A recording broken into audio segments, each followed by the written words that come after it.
Bonsoir, dans les titres du JT de ce 7 février, des dizaines de foyers privés d'eau dans le Rhône, la faute au gel qui provoque de gros dégâts dans les canalisations. Des bureaux, un hôtel de luxe, la reconversion de l'Hôtel-Dieu prend forme, les grandes lignes du projet ont été présentées aujourd'hui. Et puis l'OL reçoit demain Bordeaux en 8e de finale de la Coupe de France, une rencontre qui devrait se jouer normalement malgré le froid. Compteur d'eau bloqué, canalisation gelée, les dégâts causés par le froid sont nombreux.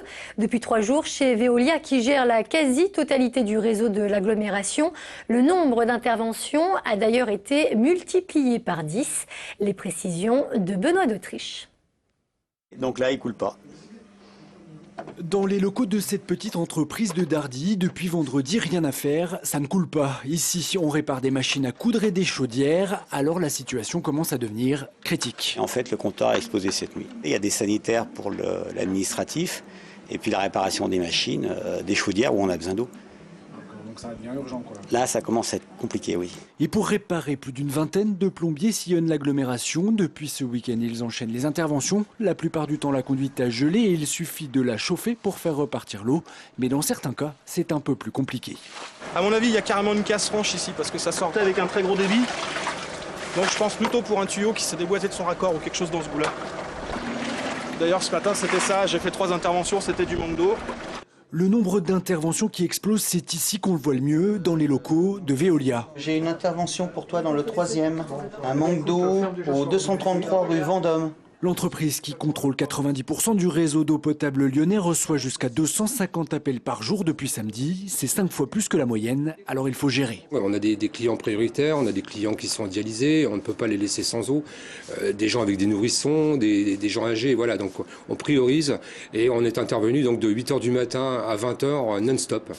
Aujourd'hui, les températures sont un peu remontées et le nombre d'interventions a un peu baissé. C'est le constat de Veolia, mais les plombiers s'attendent quand même à une fin de semaine très chargée. Ils ont manifesté pour que le suicide de leur collègue soit reconnu comme un accident de service. Les inspecteurs du travail ont fait grève aujourd'hui. Ils souhaitaient ainsi dénoncer la pression dont Romain Lecoustre aurait été victime. Une pression qui l'aurait conduit à mettre fin à ses jours le 18 janvier dernier. Rassemblés devant la direction régionale de l'emploi, les grévistes ont par ailleurs dénoncé la détérioration de leurs conditions de travail. Il y avait déjà eu une première tentative de suicide en juillet de la part de Romain qui avait pointé les pressions de sa hiérarchie et les conditions de travail dégradées. Finalement, il a complètement craqué et il a commis l'irréparable. Donc on ne peut pas dire que l'administration ne savait pas. L'administration savait que son malaise était dû à ses conditions de travail et n'a rien fait. Au contraire, a couvert les agissements de la hiérarchie locale.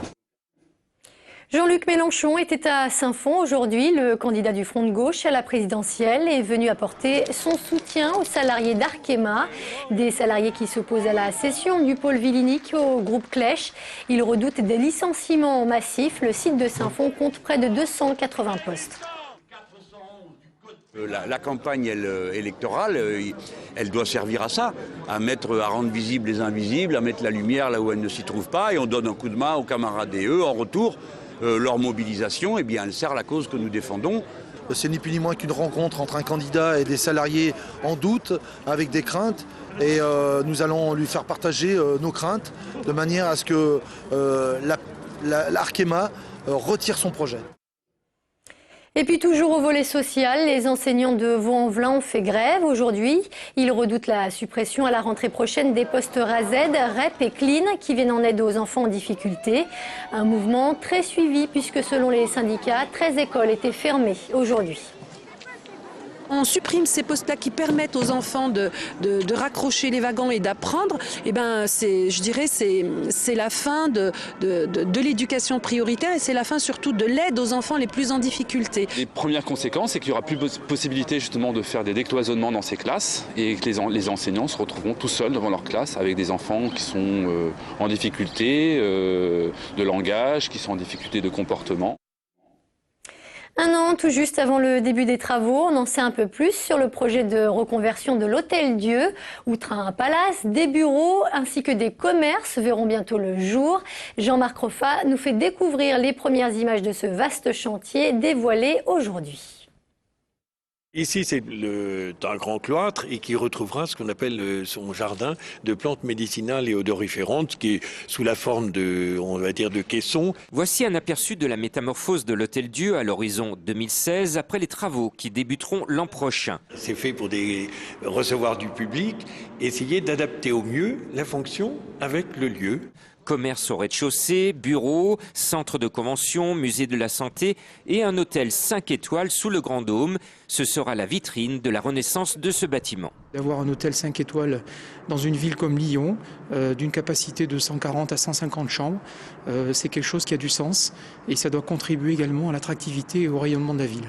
Dans cet ex-hôpital où l'homme de Rabelais hante encore les lieux, ce projet paraît gargantuesque avec ses 150 millions d'euros financés totalement par le privé. Mais dans un peu moins d'un siècle, il retombera dans le domaine public des Hospices civils de Lyon.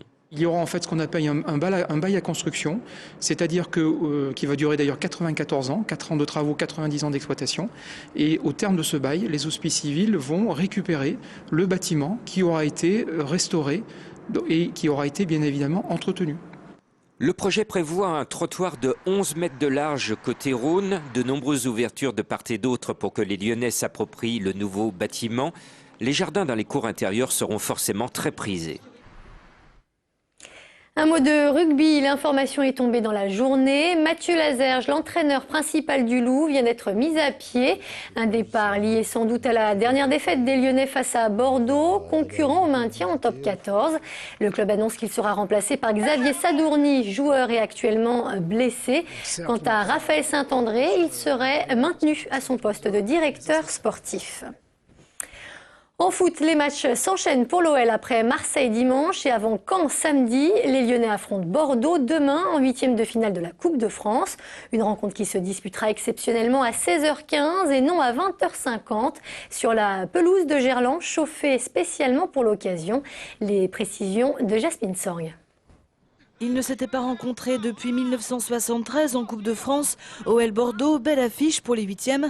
Après le nul face à Marseille, les Lyonnais savent qu'ils devront travailler leur entame de match et être plus agressifs en défense. L'OL, investi dans 3 autres compétitions, prend ce match au sérieux face à une équipe qui, après un début de saison difficile, se porte mieux. On est encore dans 4 compétitions et je pense qu'on a à cœur de rester le plus longtemps possible dans toutes les compétitions.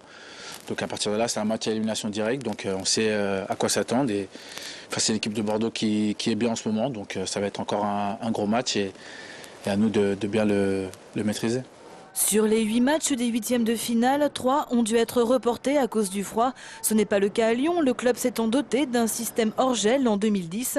Un système électrique placé sous le terrain qu'utilise aussi Sochaux. 1 million d'euros pour avoir la meilleure pelouse. C'est en fait des filaments qui sont une trame au niveau du stade. Et donc à partir de 7 degrés, il se met en marche pour permettre d'avoir une pelouse toujours jouable. Et en plus, on rajoute une toile qu'on appelle le P30 qui permet de garder encore un peu plus de chaleur au niveau de la pelouse. On a rajouté en plus ici des lampes donc de photosynthèse qui permet pendant l'hiver de faire encore pousser la pelouse. Même en cas de température glaciale, le stade de Gerland peut donc accueillir tous les matchs en hiver, sauf en cas de forte chute de neige. L'OL pourra donc recevoir sans problème Caen samedi pour le championnat de L1 et Nicosie mardi prochain pour la Ligue des Champions. Et c'est la fin de ce JT. Merci de nous avoir suivis. Passez une très bonne soirée sur TLM.